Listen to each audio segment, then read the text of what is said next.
Sir నమస్కారం sir. నమస్తే. Sir 'star hero' cinema release అవుతుందంటే చాలు సార్ రిలీజ్‌కు టైమింగ్ ఎప్పుడైతే ఉందో దానికి ముందు నుంచే బెనిఫిట్ షో‌లకు పర్మిషన్‌లు ఇవ్వడం, ఫ్యాన్స్ అందరూ కూడా వెళ్ళడం మనం చూస్తూ వస్తున్నాం. 'స్టార్ హీరో' సినిమాలకు మాత్రమే. అయితే 'పుష్ప' ఎఫెక్ట్ కారణంగా తెలంగాణలో ఇక నుంచి బెనిఫిట్ షోలు ఉండవు అని చెప్పేసి కోమటిరెడ్డి వెంకటరెడ్డి గారు అనౌన్స్ చేసేసారు సార్. అంటే ఒక తొక్కిసలాట జరగడం, ఆమె చనిపోవడం ఇదంతా కూడా చూసాం. మరి ఇప్పుడు ఈ బెనిఫిట్ షోలు లేకపోవడం అనేది మిగతా వచ్చే సినిమాల పైన ఎటువంటి ప్రభావం చూపిస్తుంది? క్యాన్సెల్ చేయడం పట్ల మీ ఒపీనియన్ ఏంటి? అంటే కాన్సెల్ జేయాలి అనేది ఒక అభిప్రాయంగా ప్రకటించాడాయన. ఓకే. దానికి సంబంధించి ఇంకా ప్రభుత్వం నుంచి ఉత్తర్వుల రూపంలో రావాల్సుంటుంది. హ్మ్. ఒకటి.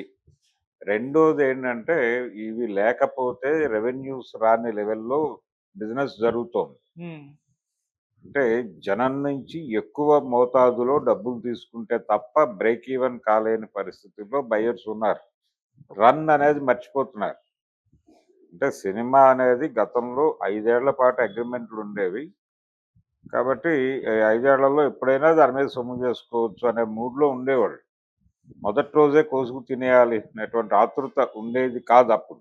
ఓకే. కానీ ఇప్పుడు కండిషన్ అది కాదు. సో, ఇమ్మీడియేట్‌గా కోసుకు తినేయాలి అనే ఆతృతతో దీనికి వాంటెడ్‌గా ఒక బజ్ క్రియేట్ చేసి, హ్మ్. లేకపోతే ఒక ఫీవర్ క్రియేట్ చేసి, ఒక జనాలు మొత్తం కూడా ఈ సినిమా చూడకపోతే మనం బతికి అనవసరం అనే వాతావరణం కల్పించడం ద్వారా థియేటర్లకి లాక్కొస్తున్నారు. హ్మ్. 'పుష్ప 2' విషయంలో జరిగింది అదే. ఆ మానియా క్రియేట్ చేయగలిగారు. హ్మ్. క్రియేట్ చేయడంతో థియేటర్‌కి వెళ్ళిపోయిన జనాలు రూ. 1000, 1200 ఎంత పడితే అంత టికెట్లు కొనేసారు. కొనాలి. ఆ కొనే ఓకే. మానియా క్రియేట్ చేశారు. వర్కౌట్ అయింది. ఈ వర్కౌట్ అయిన సందర్భంగా జరిగిన నష్టం ఎక్కడ జరిగింది? ప్రీమియర్స్‌లో వేస్తే ఇబ్బంది లేదు. హ్మ్. టికెట్లు అమ్మేసి, టికెట్ కొనుక్కున్న వాళ్ళు ప్రశాంతంగా థియేటర్‌లోకెళ్ళి కార్ పార్క్ చేసుకొని వెళ్ళి, సినిమా చూసి వాళ్ళ కారు ఆళ్ళెక్కి ఎళ్ళిపోతారు. అక్కడ డిస్ప్యూట్ ఏముంది? గొడవేముంది? ఇక్కడ గొడవ ఎందుకు జరిగింది? స్టాంపేడ్ ఎందుకు జరిగింది? అక్కడ ఎందుకు తొక్కిసలాట జరిగింది అంటే, ఆ ప్రోగ్రామ్‌ను కూడా ఆ ప్రీమియర్స్‌కి వచ్చినటువంటి జనాలు, వాళ్ళ మానియా, వాళ్ళ అరుపులు, కేకలు, హీరో కనిపిస్తే వాళ్ళు చేసే విన్యాసాలు వీటన్నిటిని ప్రపంచం ముందు చూపించి, ఈ మానియాని ఎక్స్‌టెండ్ చేయాలనే కుట్రలో భాగంగా అల్లు అర్జున్ అక్కడికి పట్టుకొచ్చారు. సంధ్యా థియేటర్‌కి. సంధ్యా థియేటర్ ప్లేస్ ఏంటో ప్రపంచంలో ప్రతి ఒక్కడికి తెలుసు. హ్మ్. ఆ సినిమాకొచ్చిన జనాలు నిలబడటానికే ప్లేస్ లేదక్కడ. అవును. కార్ పార్కింగ్ పెట్టేస్తే మనిషి నిలబడే పరిస్థితి లేదు. టూ వీలర్ పార్కింగ్ కూడా కష్టమైపోయినటువంటి థియేటర్ అది. అంటే రీజన్ ఏమిటి? ఆ థియేటర్లు కట్టినప్పటి కండిషను. అప్పటికి అవి చాలా స్పేషియస్ పార్కింగ్ ఉన్నటువంటి థియేటర్లు. అప్పుడు సైకిల్ పార్కింగ్ మెజారిటీ ఉండేది. కొద్దిపాటి స్కూటర్లు, 4, 5 కార్లు పార్కింగ్. ఆ ఫ్రంట్ ఉన్నటువంటి చిన్న ముక్క కార్ పార్కింగ్ అనుకున్నారు వాళ్ళు. అప్పటి డిజైన్. హ్మ్. అక్కడ 5-6 కార్స్ కంటే అకామిడేట్ చేయడం కష్టం. ఇప్పుడు వచ్చిన ప్రతివాడు థియేటర్ కెపాసిటీ 600 అనుకుంటే 600లో కనీసం 200 మంది కార్లేసుకొని వస్తున్నారు. అవును. 200 కార్లు ఎక్కడ పెట్టాలాళ్ళు? హ్మ్. అది కండిషన్. దీనిలోకి మీరు అభిమానుల్ని లాక్కొచ్చి మెసేజీలు పెట్టి, ఆ ప్లేస్‌లోకి రోడ్డు మీదకి పోలీసులు అలౌ చేయరు. పోలీసులు లాఠీ చార్జ్ చేయడానికి కారణం అది. హ్మ్. ఇది ఎక్స్‌పాండ్ అయిపోయి రోడ్ బ్లాక్ అయిపోయింది. రోడ్ బ్లాక్ అయిపోతే ఆళ్ళెందుకు ఊరుకుంటారు? ట్రాఫిక్ ప్రాబ్లమ్ గదా! అవును. సో, ఇందులో పోలీసులు తప్పుందనే అనేది మాట్లాడటం కరెక్ట్ కాదు. హ్మ్. పోలీసులు వాళ్ళ పద్ధతిలో ఉన్నారు. ఇది ఒక ప్రైవేట్ ఏరియాలో జరుగుతున్నటువంటి ఒక ప్రోగ్రామ్. నీ కాంపౌండ్‌లో జరుగుతున్న ప్రోగ్రామ్. నీ కాంపౌండ్‌లో జరుగుతున్న కార్యక్రమంలో నువ్వు ప్రభుత్వం నుంచి అనుమతి పొందావా? ముందస్తుగా నువ్వు అనుమతికి వెళ్ళుంటే, హ్మ్. నువ్వు గనక పోలీస్ స్టేషన్‌కెళ్ళి మేము అల్లు అర్జున్‌ని పిలుస్తున్నాము. అల్లు అర్జున్ గారు వస్తున్నారు. ఆయన అభిమానులు కూడా వస్తారు. కాబట్టి మాకిక్కడ ప్రొటెక్షన్ కల్పించవలను అని నువ్వు ముందస్తుగా వెళ్లి పోలీస్ స్టేషన్‌లో ఏమన్నా పిటిషన్ పెట్టుకున్నావా? లేదు గదా! నువ్వు నీ ఇష్టానికి నువ్వు ప్రోగ్రామ్ డిజైన్ చేసేసుకొని, నీ అభిమానులను నువ్వు పిలుచుకొని నువ్వు చెయ్యి ఊపేసి అక్కడ గొడవ క్రియేట్ చేసి, చావటానికి కారణం అయ్యేటువంటి వాతావరణం కల్పించింది సినిమా యూనిట్ హీరో. హీరోకి తెలియకుండా ఇదంతా జరిగిందని అనుకోనక్కర్లేదు. ఆయన కూడా ఈ మానియా ప్రమోషన్‌లో భాగంగానే అక్కడికొచ్చాడు ఆయన. పూర్తి స్పృహతో వచ్చాడక్కడికి. తొక్కిసలాట తోపులాట జరుగుతుంది, జరిగితే మన ఇమేజ్ పెరుగుతుంది అనే భ్రమ చాలా మంది హీరోల్లో ఉంటుంది. అదే ఉంది ఆయనకు కూడా. అంటే అభిమానుల్ని చూసి హీరో అయ్యానని ఆయనే స్వయంగా చెప్పుకున్నాడు. So I love my army అని అరుస్తాడు ఆయన గంటకోసారి. ఆ పిచ్చిలో భాగమే దీన్ని ఇది చేయటం. సో ఆ దాడి జరిగింది. ఆయన నిర్మోహమాటంగా ఆయన బాధ్యత వహించాలి. అంటే ప్రభుత్వం ఇప్పుడు దీని నుంచి ఒక కాషన్ తీసుకుంది. ఇది షోస్ రద్దు చేయటం కంటే ముందు అల్లు అర్జున్ అరెస్ట్ చేయటం మీద శ్రద్ధ పెట్టాలి. ఆల్రెడీ అతని మీద కేసు బుక్ అయింది. నాన్ బెయిలబుల్ సెక్షన్స్తో కేసు ఉంది. అవును. ఆ నాన్ బెయిలబుల్ సెక్షన్స్లో కేసు బుక్ అయిన వాడిని ఇంకొకరిని అయితే ఉపేక్షిస్తారా? అల్లు అర్జున్ ఎందుకు స్పైర్ చేయాలి మీరు? అవును.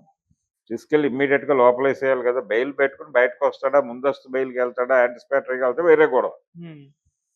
అతనికి తెలిసే జరిగింది నిర్మోహమాటంగా.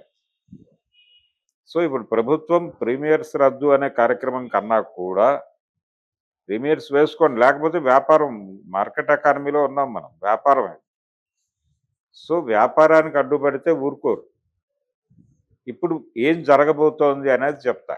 ప్రీమియర్స్కి సంబంధించి కొన్ని నిర్ణయాలు తీసుకుంటారు. పర్మిషన్ కోసం పోలీస్ స్టేషన్కి రావాలా, అక్కడ ఏం జరుగుతుందో, ఏం డిజైన్ చేస్తున్నారో ముందుగా పోలీస్ డిపార్ట్మెంట్కి చెప్పాలి, ప్రభుత్వానికి చెప్పాలి. ప్రభుత్వానికి చెప్పకుండా ఏం చేసినా క్రైమ్ అవుతుంది. ఓకే. మీ హాల్లో జరిగే కార్యక్రమం అయినా ఇండోర్ ప్రోగ్రామ్ అనే మిషన్ మీద మీరు అనుమతులు ఎగవేసే పని చేయకండి. మీరు ఖచ్చితంగా ఎన్ని షోస్ వేస్తున్నారు ఏమిటనేది గవర్నమెంట్ నుంచి పర్మిషన్ తీసుకోవడంతో పాటు లోకల్ పోలీస్ స్టేషన్కి ఇన్ఫార్మ్ చేయాలి. లోకల్ పోలీస్ స్టేషన్కి ఇన్ఫార్మ్ చేసి proper private security plus police security రెండింటినీ పెట్టి ఎవరికి ఏ హాని జరగదని బాండ్ రాసిచ్చి అప్పుడు మీరు ఈవెంట్ చేయగలను. మీరు ప్రీమియర్ వేసుకుంటావా, ఇంకోటి వేసుకుంటావా, అది నీ కర్మ. కానీ ఈ విధి విధానాలన్నీ పాటించి చెయ్యాలి అనే ఒక జీవో పట్టుకొచ్చే ఛాన్సెస్ అయితే ఉన్నాయి. దానికి ప్రిపేర్ అవ్వాలి, అది చెయ్యాలి. అది చేయకపోతే ఇలాంటి విధ్వంసాలు చాలా జరుగుతాయి. ఖచ్చితంగా ప్రభుత్వం, ఇప్పుడు ఆయన ఏదో ఎమోషనల్గా ఒక మాట అన్నాడు, ప్రీమియర్స్ వెయ్యనివ్వము అని.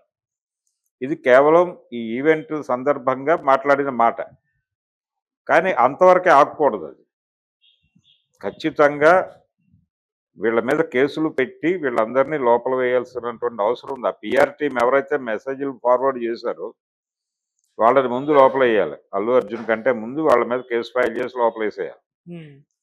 ఇది జరగాలి. ఇది ఒక కార్యక్రమం. దీంతో పాటుగా ఈ సినిమా ప్రీ రిలీజ్ ఈవెంట్స్ మాత్రమే కాదు, ప్రీమియర్స్కి సంబంధించి మీరేమైనా అక్కడ గారడీ విద్యలు ప్రదర్శించదలుచుకుంటే మాకు చెప్పి చేయవలను. వితౌట్ ప్రేయర్ నోటీస్ మీరు అక్కడికి వెళ్ళి విన్యాసాలు చేస్తే ఇమ్మీడియట్గా అక్కడే లోపలేస్తాం అని చెప్పాలి. అది జరిగితే తప్ప ఇలాగరు. సినిమాని ఉన్మాదంగా మార్చటం ద్వారా వసూళ్లు రాబట్టుకోవటం, తద్వారా ఒక సేఫ్ జోన్లోకి వెళ్ళటం అనేది ఒక వ్యూహాత్మకంగా నడుస్తోంది. ఆ వ్యూహం మరింత పీక్స్కి వెళ్ళి నడిచినటువంటి కార్యక్రమం పుష్ప 2.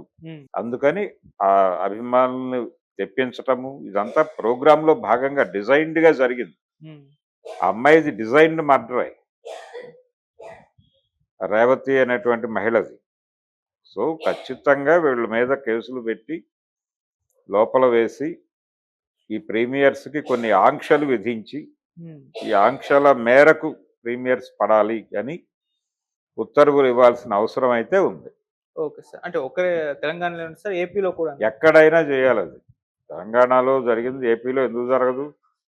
ఇప్పుడు ఉదాహరణకి విజయవాడలో